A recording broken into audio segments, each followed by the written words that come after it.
Hola, buenas tardes amigas y amigos de Somos la Resistencia. Bueno, primero quiero pasar a leerles algo que leí el otro día y me gustó mucho. En una cultura emocionalmente erosionada, odiar se volvió más fácil que pensar. El odio no se impone por argumentos, sino por contagio. La derecha entendió que no hace falta ofrecer bienestar, solo ofrecer enemigos. En esta gramática del resentimiento, la pobreza se vuelve culpa, la discapacidad una carga, la universidad un privilegio y la ciencia una amenaza al sentido común. No hay un proyecto político, hay una pedagogía del desprecio. Bueno, una vez leído esto, me gustaría comentarles que me he tomado esta semanita para comentar un poco lo que fueron las últimas elecciones.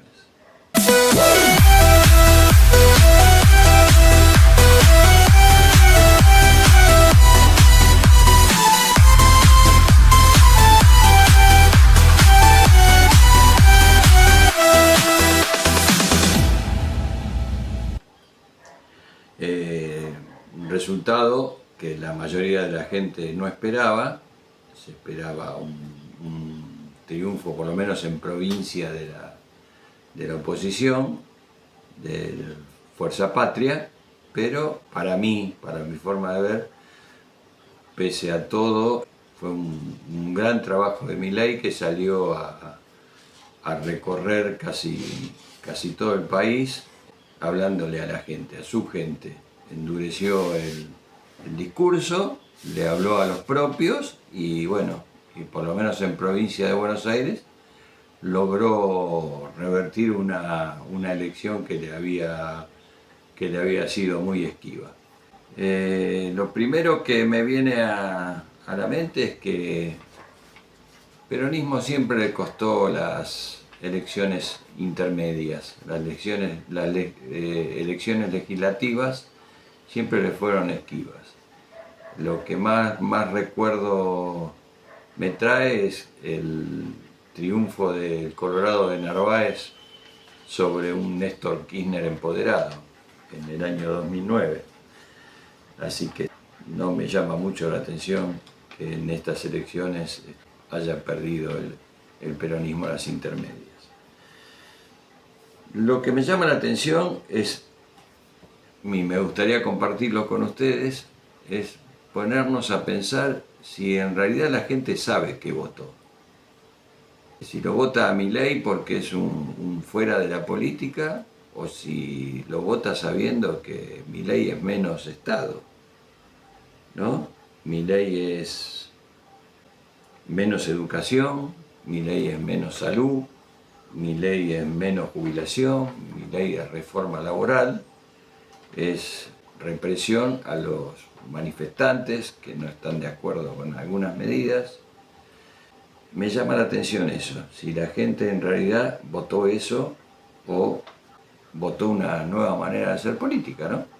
La verdad, porque muchos hablan de la corrupción del kirchnerismo, pero la verdad que estamos midiendo con diferentes varas, porque este gobierno en un año y medio se le descubrió la criptolibra, se descubrió la corrupción en el Andís, por los discapacitados, el 3% que estaba cobrando la hermana del presidente en diferentes ministerios, en el ANSES, en el PAMI. La verdad que se mide con diferentes varas. Bueno, quería comentarles que esta semana en la Comisión de Presupuestos se tocó el tema de la educación, y con respecto a esto me gustaría que vean el video de Leandro Santoro el otro día en la Comisión de Hacienda y Presupuesto. Mire, la política educativa no es prioridad, pero no solamente porque usted aceptó la desjerarquización del Ministerio a Secretaría, tampoco solamente porque hay un recorte brutal sobre la educación pública los últimos 2 años, sino porque el presidente de la Nación nunca habla de la educación. Cuando se propone discutir el futuro, lo primero que se le ocurre decir es que hay que bajar el costo laboral, entonces hay que hacer una reforma laboral, que hay que reducirle impuesto a los ricos, entonces hay que hacer una reforma impositiva, y que hay que ajustar a los jubilados, y por eso se necesita hacer una reforma previsional. Pero nunca se habla de educación. En segundo lugar, porque por más vueltas que ustedes traten de dar, ustedes están incumpliendo la ley de financiamiento universitario. Y es mentira lo que están diciendo acá. Ninguna universidad está contenta ni los banca en este delirio cósmico. Ustedes dicen, ¿con qué recursos se va a financiar la universidad pública? Bueno, muchachos, es muy sencillo. ¿Cómo tomaron la decisión de financiar la CIDE? Tomaron la decisión a través de una resolución. Muchachos, 100 millones de dólares para la CIDE. ¿Cómo tomaron la decisión ustedes de eliminar retenciones esos 3 días para hacer el fabuloso negocio a las agroexportadoras? ¿Le dijeron a alguien de qué manera iban a reemplazar esos 1.500 millones de dólares que no entraban? No lo dijeron. En tercer lugar, se están olvidando que hace 2 años, deliberadamente por política del gobierno nacional, no hay presupuesto, motivo por el cual los últimos 2 años el jefe de gabinete se la pasó transfiriendo partidas y reacomodando partidas presupuestarias. Entonces, basta con la mentira de decir que no tienen forma de cumplir. Ustedes están incumpliendo la ley deliberadamente. En segundo lugar, es mentira también que si el sistema funciona bárbaro, se debe a que no cierran las universidades.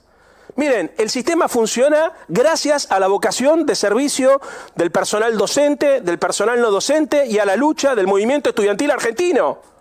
Esa es la explicación. Ustedes se abusan de eso. Se abusan de que no se cierran las universidades porque hay decenas de miles de profesionales que se bancan ir a dar clases en condiciones infrahumanas. Se bancan pibes que aceptan recibir clases sentados en el piso. Esa es la explicación de por qué no se cierra. Por otra parte, dicen, no hay dinero para financiarlo. Bueno, les voy a decir una cosa, esta ley implica el 0,2% del Producto Bruto Interno. ¿Sabe cuánto ustedes eliminaron con la reducción del impuesto a los bienes personales? El 0,4%. Mirá la decisión que podrían tomar. Eso también es una reforma impositiva, ¿eh? Lo que pasa es que progresiva.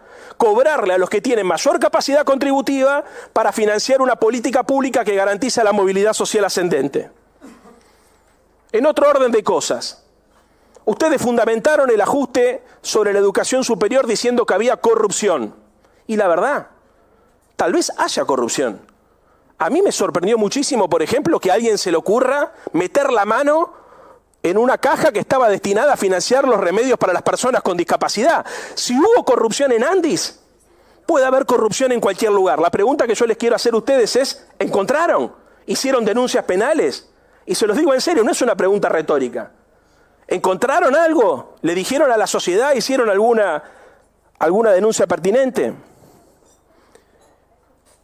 El ministro o el secretario hizo referencia a algo que me parece clave que discutamos. A un dato cierto que es la baja de la tasa de natalidad. Y por eso usted dice que la educación inicial cumple una función distinta en el sistema educativo. Porque cada vez hay menos pibes y entonces cada vez hay más jardines de infante que no tienen demanda, digamos, ¿no?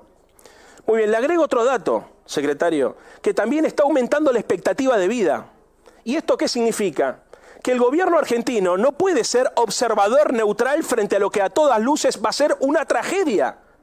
Que caiga la tasa de natalidad y que aumente la expectativa de vida significa que en pocos años se va a eliminar el bono demográfico y significa que en pocos años va a entrar en crisis el sistema previsional.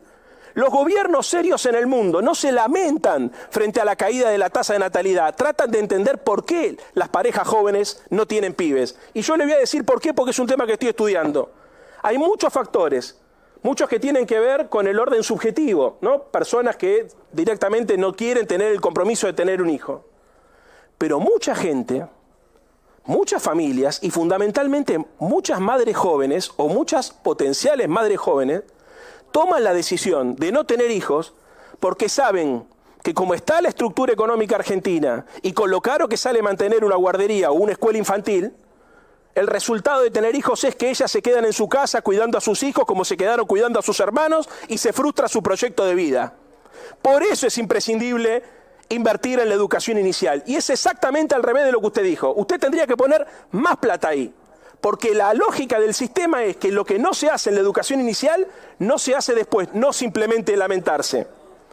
En tercer lugar, como eje importante, la eliminación de los pisos legales de financiamiento, o como se llama habitualmente el presupuesto mínimo, que en realidad es una eliminación de 3 presupuestos. Eliminaron el 6% para el financiamiento, déjeme terminar, el 6% para el financiamiento educativo, el 1% para el financiamiento en ciencia y tecnología, y también además en el artículo 30 eliminan el piso mínimo de financiamiento para la educación técnica superior. ¿Y saben por qué pasa esto? Porque no es política de Estado la educación para ustedes. Usted tiene un discurso articulado con ideas horribles y buenos modales, se lo voy a reconocer. Pero el gobierno nacional no tiene la más puta idea de qué es lo que hay que hacer para desarrollar la Argentina. Durante muchos años la educación pública fue una bandera de todos. La 1420 fue una ley que hicieron los liberales en este país. La reforma universitaria fue una ley que llevó adelante la Unión Cívica Radical. Y la gratuidad de la universidad fue durante el gobierno del general Perón en 1949. Todos defendimos la educación pública de calidad porque entendíamos que era el motor del desarrollo, el motor de la movilidad social, la creación de oportunidades. Ustedes, que son las personas que dicen levantar la bandera de la libertad, ¿qué se imaginan que es la libertad? ¿Solamente la ausencia de restricciones? ¿Que la libertad es solamente para aquel que la puede pagar? No. La libertad es la capacidad de generar un proyecto propio y depende de las condiciones sociales de origen. Son pocas las herramientas que existen para que una persona en su esfuerzo personal pueda superarse, mucho más en una sociedad profundamente desigual, una sociedad que acumula desigualdades hace muchos años. Muchos años. Lo que pasa es que ustedes están negados a analizar la posibilidad de que el Estado tiene que cumplir un papel.